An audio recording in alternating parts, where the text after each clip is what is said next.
Audioteca de la lectora. Sobre ruido y barullo, capítulo 30, Parerga y Paralipómena, volumen 2, Arthur Schopenhauer. Kant ha escrito un tratado sobre las fuerzas vivas.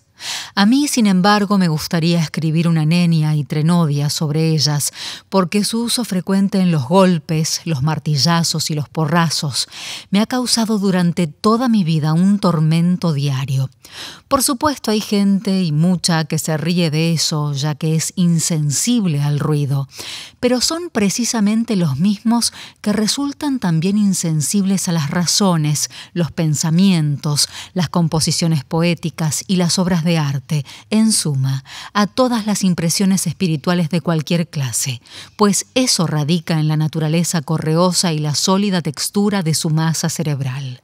En cambio, en las biografías u otros informes sobre declaraciones personales de casi todos los grandes escritores como Kant, Goethe, Lichtenberg y Jean Paul, encuentro quejas sobre el suplicio que causa el ruido a los hombres pensantes. De hecho, si en alguno faltan, es simplemente porque el contexto no ha dado motivo a ello.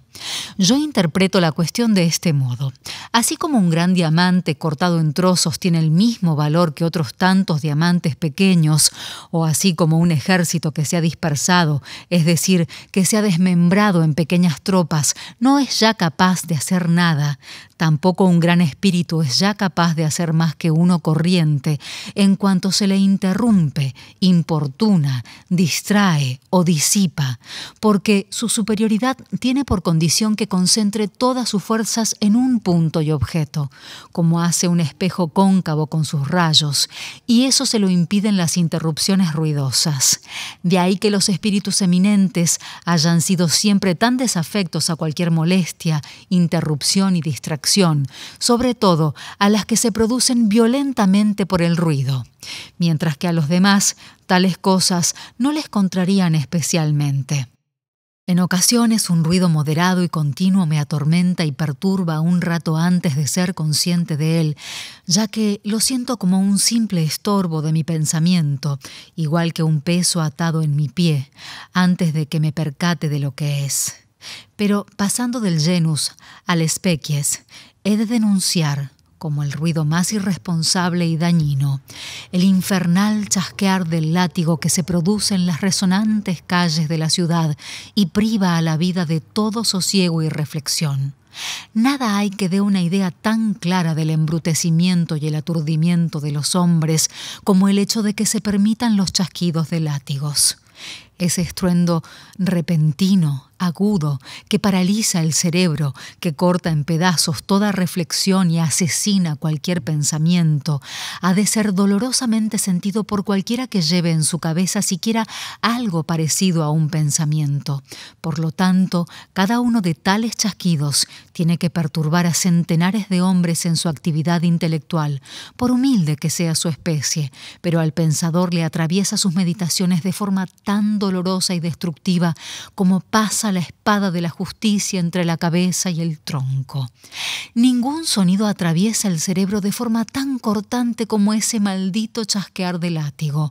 Uno siente directamente la punta de la tralla en el cerebro y el efecto sobre él es como el del contacto sobre la mimosa púdica e igual de duradero.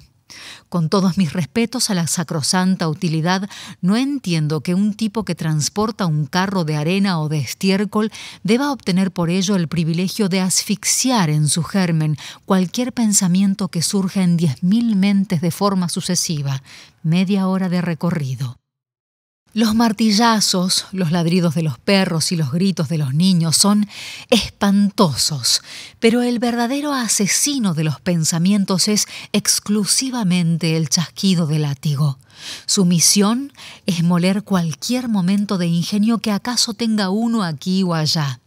Solo se podría disculpar si para impulsar a los animales de tiro no se dispusiera de ningún medio más que ese, el más espantoso de todos los sonidos.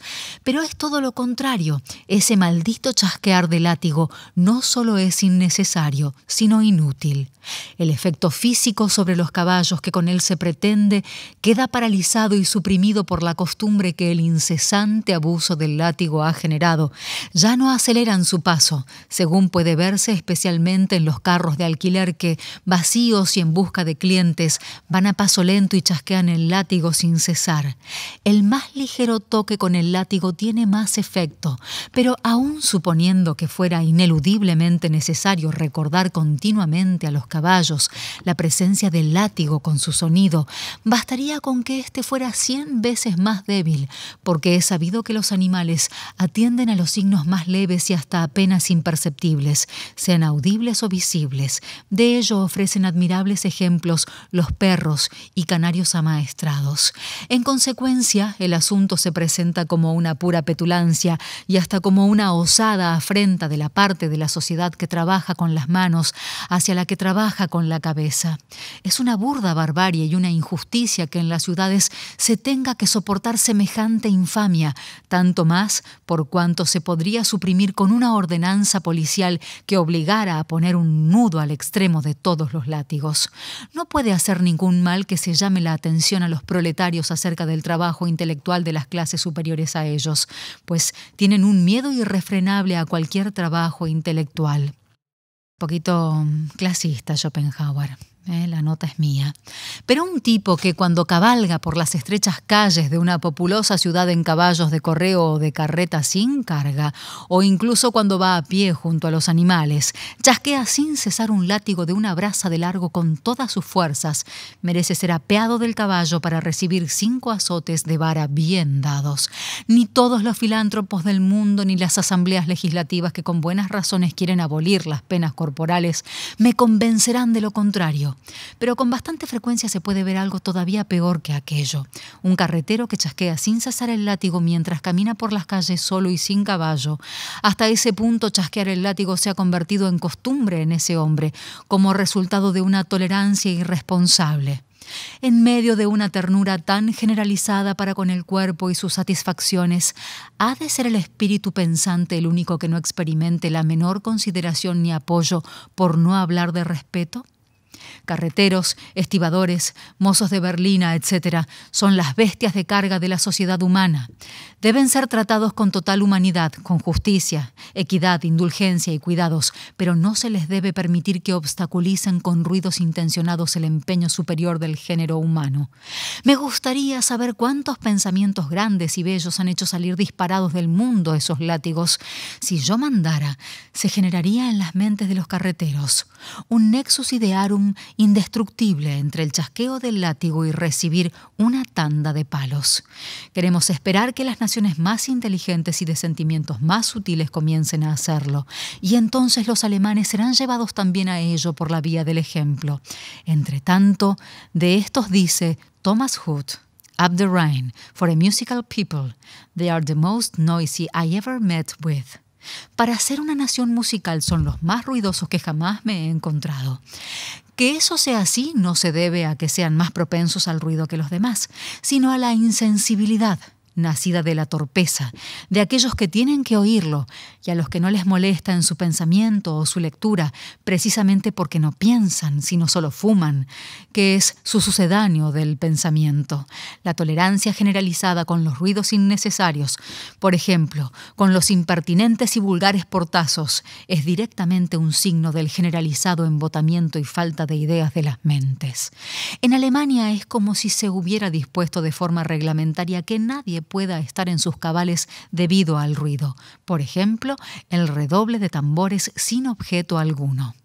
Por último, por lo que respecta a la literatura sobre el tema tratado en este capítulo, solo tengo una obra que recomendar, aunque muy bella. Se trata de una carta poética en tercetos del famoso pintor Bronzino, titulada De Romori, a Messer Luca Martini. Aquí se describe de forma tragicómica, en detalle y de manera muy caprichosa, el tormento que se tiene que soportar a causa del variado ruido de una ciudad italiana. Esa carta se encuentra en la página 258 del segundo volumen de las Opere burlesche del Verni, Aretino ed altri, presuntamente publicadas en Utrecht en 1771. Sobre ruido y barullo, capítulo 30, Parerga y Paralipómena, volumen 2, Arthur Schopenhauer.